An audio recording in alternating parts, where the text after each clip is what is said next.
बहुत ज्यादा important topic पढ़ेंगे आज। सबसे पहले मैं आपको एक एपी लिख रहा हूं, ध्यान से देखना। मैंने लिखा 2 4 6 8। अच्छा, S1 क्या होता है? Sum of first number. कोई मुझे बताएगा S2 क्या होता है? Sum of two first two terms. S2 का मतलब sum of first two term, that is 6। S3 क्या होगा? Sum of first three terms, तो वो हो गया 12। ऐसे ही S4 डॉट डॉट डॉट। अगर मैं आपको बोलूं कि आपको ना एक सीरीज दे रखी है डॉट डॉट डॉट, और उसमें आपको सम दे रखा है बस, ये SN की सीरीज है। ये किसकी सीरीज है? ये SN है, ये AN नहीं है, ये SN। अभी SN से क्या समझते हो आप? ध्यान से समझना कि भाई SN का मतलब क्या है। ये है सम ऑफ फर्स्ट टर्म, ये क्या है 6, ये S2 है, ये S1 है, ये क्या है S3। मतलब sum of first two terms का जो सम है वो कितना है? 6 है। अगर मुझे सम दे रखा है और मुझे दोबारा से एपी बनानी है तो मैं कैसे बनाऊं? यही टास्क है हमारा। अगर मुझे SN दे रखा है और आपको बनानी है वहां से एपी में जाना है आपको, या आपको उसकी सीरीज बनानी है, जैसे मैंने 2 4 6 लिखा था ना, वो मैंने तो लिखी थी, लेकिन आपको दोबारा से बैक आना, वहां पे ध्यान से देखना, आप समझना। S1 S2, S1 हमारा A1 के बराबर होता है, पहले टर्म तो है। S2 क्या होता है? पहले टर्म और दूसरे टर्म का समीशन। यहाँ पे किसी को डाउट है? पूछना यार, डाउट हो तो प्लीज। जहां तुम्हें ऐसा लगे ना बिल्कुल फंस गया मैं, तो मुझे यहाँ भी नहीं आया, बिल्कुल बेझिझक होके बीच में रोक के पूछा था। S2 क्या है? Sum of first two terms. शुरू के दो टर्म्स को अगर सम कर दिया जाए तो मेरा S2 आ जाए। और अभी हमने एक चीज सीखी कि A1 को मैं क्या लिख सकता हूँ? S1। तो यहां से मैंने लिखा S2 is equal to S1 plus A2। तो यहां से ना मैं एक फॉर्मूला डिराइव कर रहा हूं कि जब भी आपको A2 निकालना होगा तो आप कुछ मत करो, S2 माइनस S1 करो, तो आपका A2 निकल जाए, और S1 ही हमारा A1 है। S1 ही हमारा क्या है? A1। अब ध्यान से समझना, देखो इधर प्लीज फोकस करो। अभी मुझे ये सब दे रखा है, मुझे एपी बनानी है, तो मैंने देखा जो S1 है वही मेरा A1 है, तो पहला टर्म तो 2 हो गया। दूसरा टर्म कैसे निकालूंगा? दूसरा टर्म A2, यहां पे लिखूंगा S2, यहां पे लिखूंगा S1, तो मेरा आ जाएगा दूसरा टर्म 4। जब पहला टर्म पता है, दूसरा टर्म पता है, तो D निकल गया, कितना होगा? 2। तो अगला टर्म 6 8 डॉट। तो मतलब अभी मुझे क्या सिखाना था? मुझे एक स्टेप सबसे पहला जो आपको सिखाना है बेटा, कि S1 जो है वो A1 के बराबर होगा, और जो A2 है वो S2 माइनस S1। बस ये चीज, दो चीजें सीखनी है अभी, क्योंकि यही अप्लाई करेंगे हर क्वेश्चन। कोई भी क्वेश्चन मैंने बाहर से नहीं उठाया, सारे PYQ हैं CBSE से। मतलब जब एग्जाम्स में आएंगे, बोर्ड्स में आएंगे, एग्जाम हो गए तुम्हारे, तो ये आने के चांसेस बहुत ज्यादा। ठीक है, तो इसको मैं नेक्स्ट पेज कर रहा हूं, यहाँ पे मैंने करा नेक्स्ट पेज। अब ये क्वेश्चन क्या है मेरा? ये क्वेश्चन मेरा है SN is equal to 5n square plus 3n। तो सबसे पहला स्टेप इसका ना एक फॉर्मूला RD शर्मा में देखोगे ना, बहुत अजीब तरीके से किया हुआ है। मैं बिल्कुल नहीं कराऊंगा, वैसे मैं बिल्कुल समझा के करा रहा हूं कि कभी फंस भी जाओ ना तो कर सको बड़े आराम से। तो S1 कैसे निकालोगे? इसकी जगह 1 पुट कर,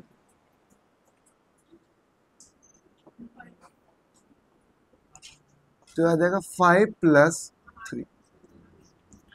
S1 आ गया। S2 कितना है? यहां पे रखोगे 2।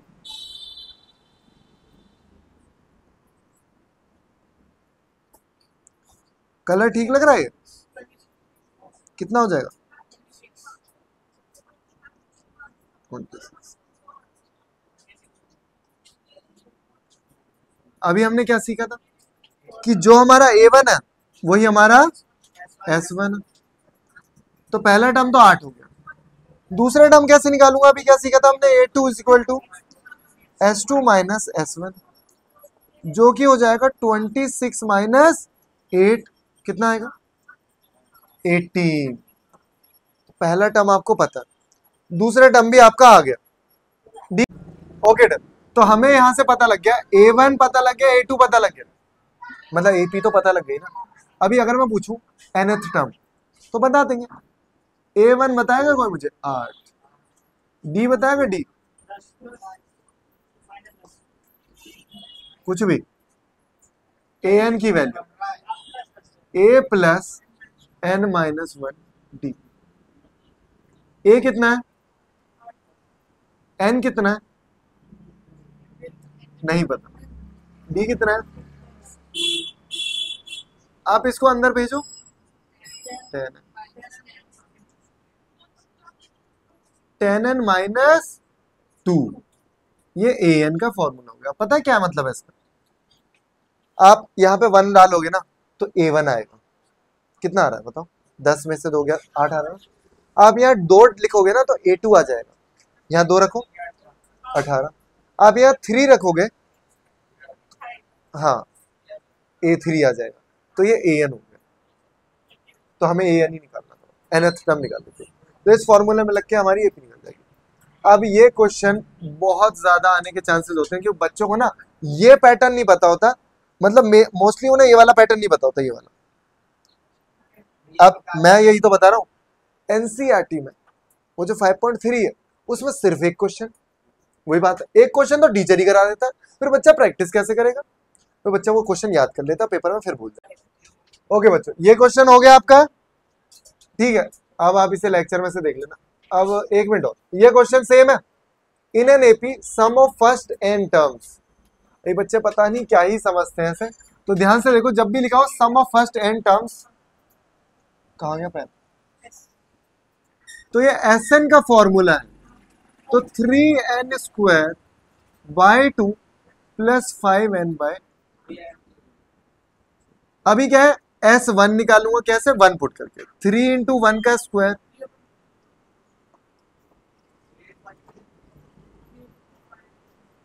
इंटू 1, 3/2, 5/2 ऐड करना 8/2, इसका मतलब S1 जो कि हमारा है A1 इज इक्वल टू कितना हो गया 4। अभी S2 निकालेंगे, यहां पे रखो 2,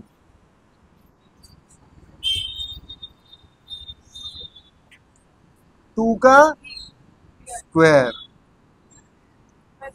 5 इंटू 2/2।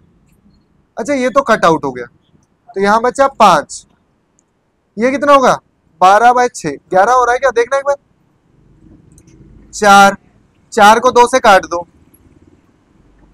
हैं हाँ तो 6 तो हो गया, मैं कुछ और कह रहा हूँ क्या, कितना हो गया 11। तो S1 मेरा है 4, S2 मेरा है 11, S2 माइनस S1 होता है हमारा, तो 11 माइनस 4 A2, जो कि हो जाएगा हमारा, बोलो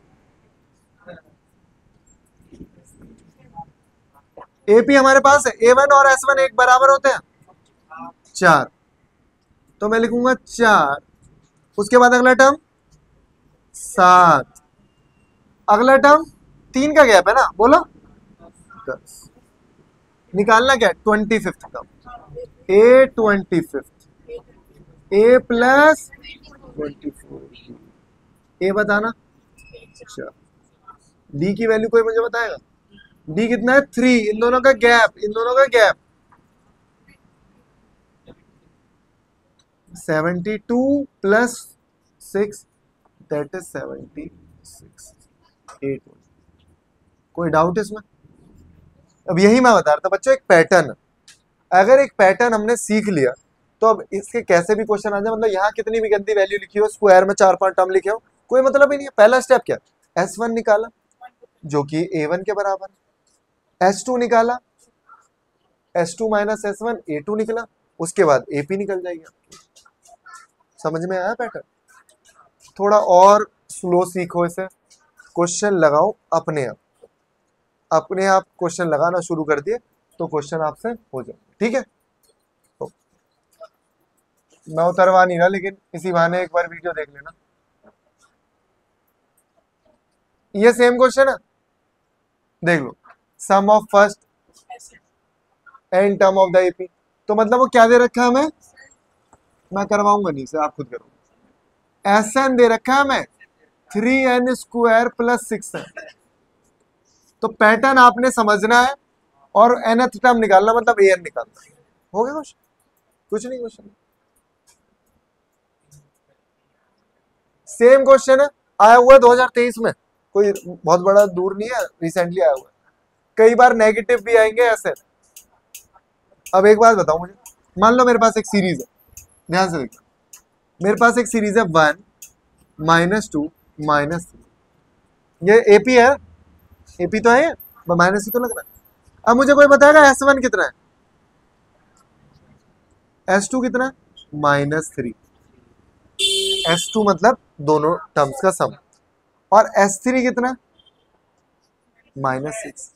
तो यार ये तो नेगेटिव जा रहा है। बच्चे सोचते हैं कि टर्म्स को जोड़ के नेगेटिव कैसे आ रहे हैं, आ सकता है, नेगेटिव सीरीज होगी तो कोई दिक्कत नहीं।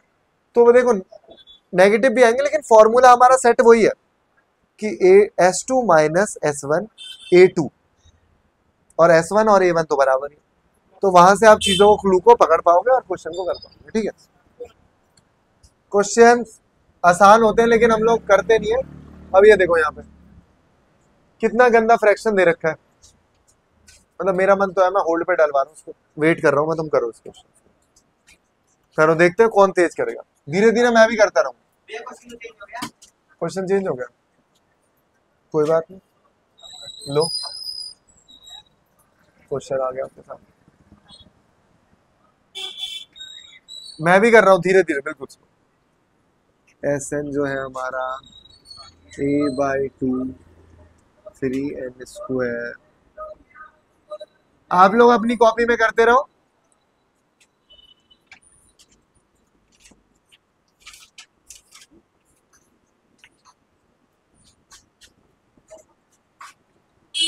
वीडियो को चलने दो।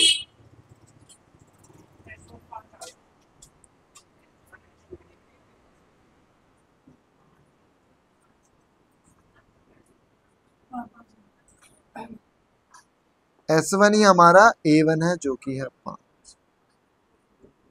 बहुत तेज हो तुम तो।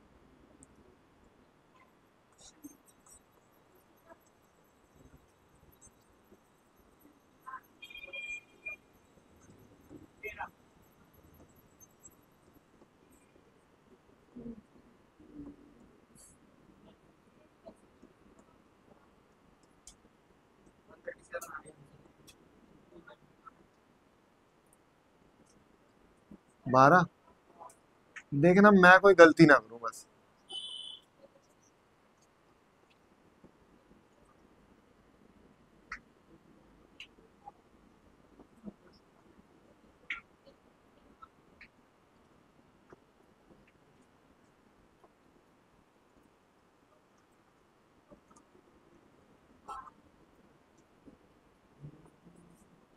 कितना हो गया, कितना है, 8।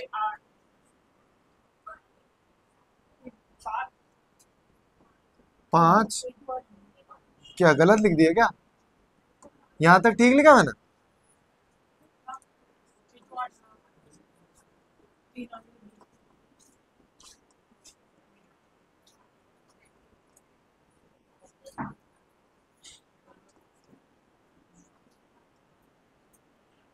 डी कितना, कुछ गड़बड़ हो गई क्या, तुम्हारा आंसर जो आ रहा था वो तो नहीं आ रहा मेरा। कितना है,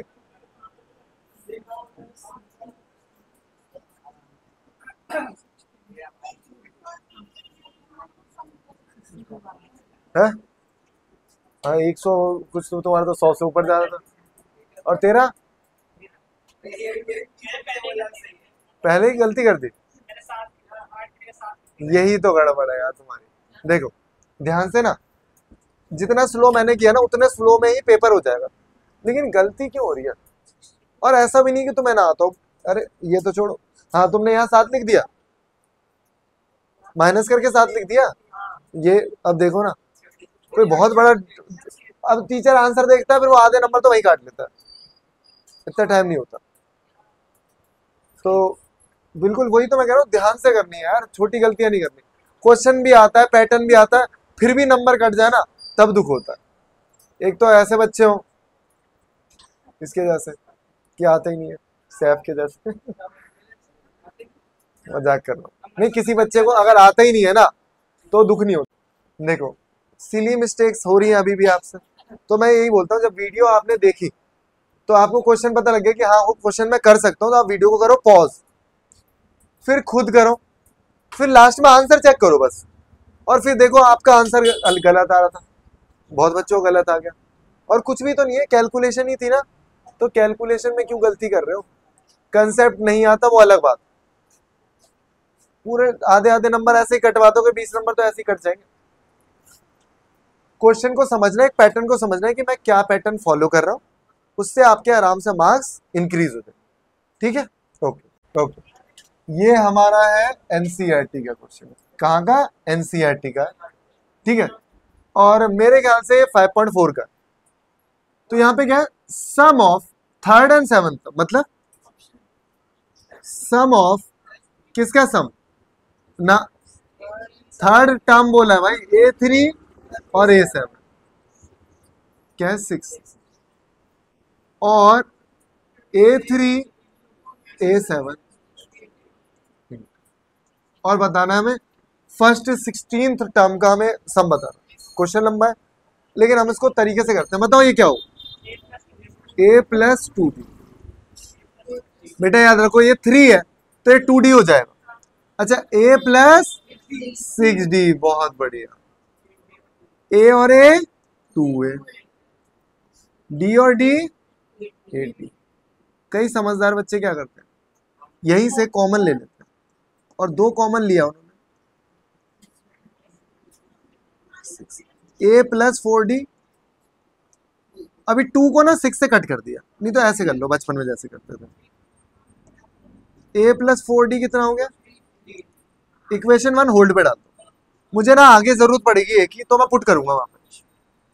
दूसरे बच्चे क्या करते हैं, वो मेंटोस वाले बच्चे होते थे ना, कोई देखे मेंटोस के ऐड? अब तो मेंटोस के ऐड आते ही नहीं है, पुराने वाले आते थे मेंटोस जिंदगी, तो उसमें वो क्वेश्चन बड़े आराम से करते थे, जैसे माचो वाले करते हैं ना।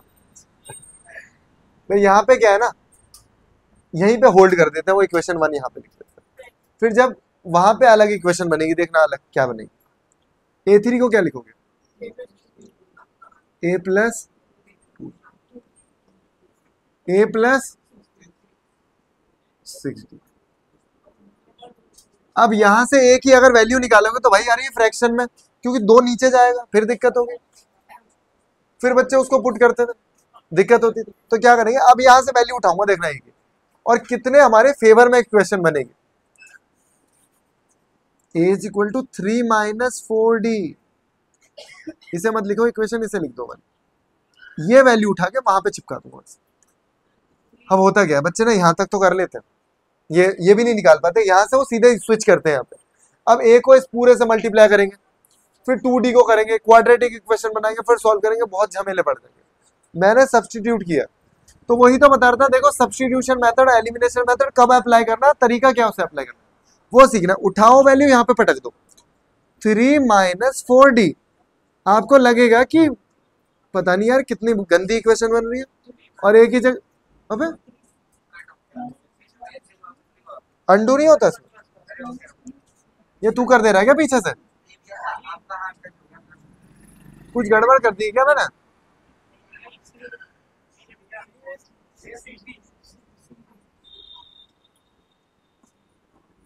ओके, अच्छा सुनो, 3-2D और 3+2D, अब यही मैं बता रहा था भाई, ये इक्वेशन हमारे फेवर में बन गई, A-B A+B, तो A², ये अंडू का ऑप्शन नहीं है, तो पता नहीं कहाँ कहाँ पेन चल जा रहा है, मैं टच हो जा रहा हूँ लग रहा है इधर से, है ना, हाथ पीछे कर लेता हूँ। तो A+B A-B, A का स्क्वायर 9 -B का स्क्वायर, तो लिख रहा हूं मैं बिल्कुल बच्चों की तरह, रुको यार, वो और बच्चों की तरह लिखते थे, मेरे प्यारे बच्चों को कभी कभार समझ में नहीं आता। वो कमेंट में पूछेंगे ये कैसे है। ये कितना हो गया 9 माइनस 4d²। कई बच्चे क्या लिख देते हैं 2d लिख दिया, स्क्वायर करा नहीं, भूल गए, स्किप हो गया, इसको उधर भेजो। 4d is equal to 1। वैसे तो दोनों के पास माइनस है, मैंने माइनस से माइनस काट दिया, तो मेरे पास 4d क्या बचा है, square is equal to 1। D square आया मेरे पास 1/4। अभी क्या करूंगा ना, रुक जाओ एक बार, डी की वैल्यू आएगी प्लस माइनस 1/2। अभी क्वेश्चन ना 3 4 नंबर से कम कर, और देखो हैवी है, और ना और कॉम्प्लिकेटेड हो जाता है, तो वो तो हम तरीके से कर रहे हैं, इजी पैटर्न बता। तो डी तक पहुंचे हम लोग। अब मैं किसी भी इक्वेशन में पुट करूंगा, अभी सुन लो ना, अभी मैंने तो मुझे 16 टर्म निकालना है सब, लेकिन यहाँ पे सबसे बड़ा चैलेंज पता है क्या रहा है, एपी मेरी 2 बन रही है, एपी 2 बन रही है, बता रहा हूँ कैसे। एक ए जो है वो कैसे निकलेगा, ए इज इक्वल टू 4, डी की वैल्यू प्लस लूंगा, तो ए आएगा मेरा 3, इसे कट करना, A1। तो A1 कितना आया 1, हाँ +1 ही तो है 1। और D कितना लिया था मैंने, ये लिया था हाफ, इसमें ऐड करो हाफ, 1.5 लिख दो, नहीं तो 3/2 भी लिख सकते हो, 1.5 डॉट डॉट डॉट, एक AP बन गई है। अब यहां से A16 या S16 निकाल सकते हो, ठीक है, दूसरी AP बनेगी। ए कैसे निकलेगा, 4 इंटू -1/2, माइनस माइनस प्लस, बोलो क्या आएगा, A1 कितना आया 5, और माइनस करो इसमें से 0.5 माइनस करो, आधा माइनस करो 4.5, 9/2, आधा माइनस करो, ठीक है। तो एक एपी ये बने, दोनों में से, दोनों एपी में से S16 निकालो, S16 यहां से, S16 यहां से। कुछ नो डाउट क्वेश्चन बड़ा है, क्वेश्चन हैवी है, इसीलिए ना एनसीईआरटी के 5.4 में अब बच्चे हमेशा स्किप कर देते हैं, लेकिन देखो दे दिया सीबीएसई 2008 में आया, मतलब मैं पास कर चुका था पहले, मेरा पेपर हो चुका था बोर्ड का। ठीक है, तो मैं बता रहा हूँ क्वेश्चन कभी भी आ सकते हैं, अच्छे क्वेश्चन। और एनसीईआरटी में मैं यही बताता हूँ, एनसीईआरटी और एनसीईआरटी एग्जाम्पलर, पेपर तो एग्जाम्पलर से आना ही है, 50% पेपर लगा लो। कहते हैं ना कि एनसीईआरटी से सब सीबीएसई के बड़े बड़े जो चेयरपर्सन होते हैं बोलते हैं एनसीईआरटी एनसीईआरटी से आता है, उनका ये मतलब नहीं होता एनसीईआरटी में से आता है, एनसीईआरटी एग्जाम्पलर वो कोई बच्चा करते नहीं, उसमें बहुत टफ क्वेश्चन होते, बहुत अच्छे लेवल के क्लासी क्वेश्चन है, और उसमें से बहुत सारी चीजें डिलीटेड भी होती है, लेकिन वो दे देते हैं और बोर्ड में आ जाती है, फिर आप रोते रहो डिलीटेड में से आ गया। कभी 2016 की एक बहुत दर्दनाक कहानी तो सुनाऊंगा, ठीक है, अभी सुना दो। सीबीएसई में 2016 का पेपर बहुत ड्रास्टिकली गंदा आया था फिजिक्स का, जब मैं फिजिक्स पढ़ाता था 11th-12th। तो रिजल्ट आया सीबीएसई में, जो बच्चे सोच रहे थे उनके 90s आएंगे, उनके 70 आए, जो 70 वाले थे उनके 50 पे अटक गए, और जो सोच ही रहे थे 50 वो 30 पे फेल हो गए। कॉलेज में एंट्रेंस एग्जाम नहीं होता था, मेरिट के बेस पे सिलेक्शन होगा। जब बोर्ड का रिजल्ट आया तो सीबीएसई ऑफिस में धरने पे लोग गए, तो मैं भी अपने स्टूडेंट्स के साथ गया, बहुत भीड़ थी, बहुत भीड़, धरने पे बैठते, पता ही होगा जंतर मंतर पे, सीबीएसई के हेड ऑफिस में भीड़ लग रही है बहुत, जो टॉपर्स बच्चे थे वो भी मतलब रो रहे हैं, वहां पे भीड़ लगी हुई, नारे वही पेपर आउट ऑफ सिलेबस बना दिया, जेई के क्वेश्चन डाल दिए, अभी भी डाले थे जेई के क्वेश्चन, पता होगा आपको, अभी के भी इस साल भी डाले हैं, है ना, और तब भी डाले थे, अब नहीं मैथ्स में नहीं, अब फिजिक्स में डाले, तुम्हें तो पता नहीं होगा ना, 12th के फिजिक्स में जेई के क्वेश्चन डाले, इतना गंदा क्वेश्चन था वो टीचर भी सॉल्व नहीं करवाते कई बात।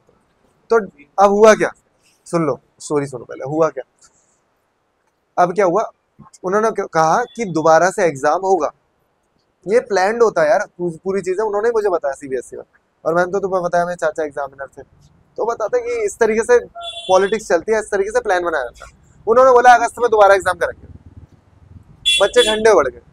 अभी जो टॉपर्स थे ना उन्होंने कॉलेज में एडमिशन ले लिया, क्योंकि जो टॉप भाई कट ऑफ भी तो कम जाएगी टॉपर के लिए, टॉपर्स ने एडमिशन ले लिया। अब बच्चे कौन से रह गए, फेल हो गए।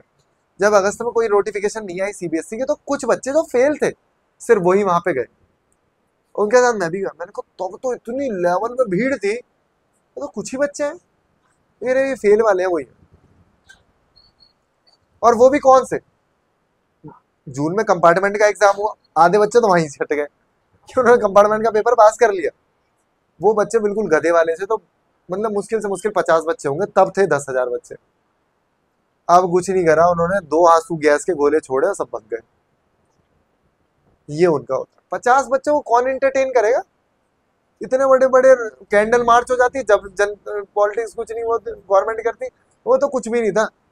तो मुझे तो पहले ही से खबर थी भाई, लेकिन मैं बच्चों के साथ गया था कि उन्हें मोरल सपोर्ट मिले और मैं उन्हें पता लगे कि कुछ नहीं होता ये सब, पेपर में कुछ भी आ सकता है, तुम रोते रह जाओगे, वहां जाके खड़े रहोगे बस अकेले, कुछ नहीं होने वाला, ठीक है। तो इसीलिए आपको प्रिपेयर्ड रहना हर एक वर्स्ट कंडीशन के लिए कि पेपर कुछ भी आ सकता है। लेकिन हमेशा ऐसा होगा कि बच्चा एवरेज है तो वो हमेशा पेपर कर लेगा।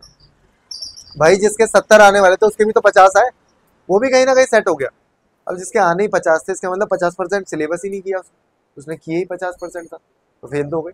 सिलेबस पूरा करो, 20% ही तो पेपर टफ आएगा, बाकी आपके फेवर में होगा, और 20% बिल्कुल हलवा पेपर आता है। तो इसीलिए कोई भी बच्चा देखो फेल होगा ना, अभी भी फेल हुए हैं जो, उनके 5-10 नंबर तो अभी भी आए ना, इसका मतलब पेपर मैंने बहुत आसान भी दिया था, 5-10 नंबर का, 10 नंबर का पेपर बिल्कुल आसान था। तो सीबीएसई भी ये करती है हमेशा। ओके, तो यहाँ पे जो मेरा इस वीडियो का मकसद था वो ये था कि ये वाले जो टाइप के क्वेश्चंस है आपके बेटा, ये आप अटेम्प्ट कर पाओ। कहीं ऐसा ना हो कि सीबीएस वो एनसीईआरटी में एक ही क्वेश्चन है, वहां पे चक्कर आ जाए आपको। ये टाइप कराना मेरा मेन रोल था, ठीक है। ओके।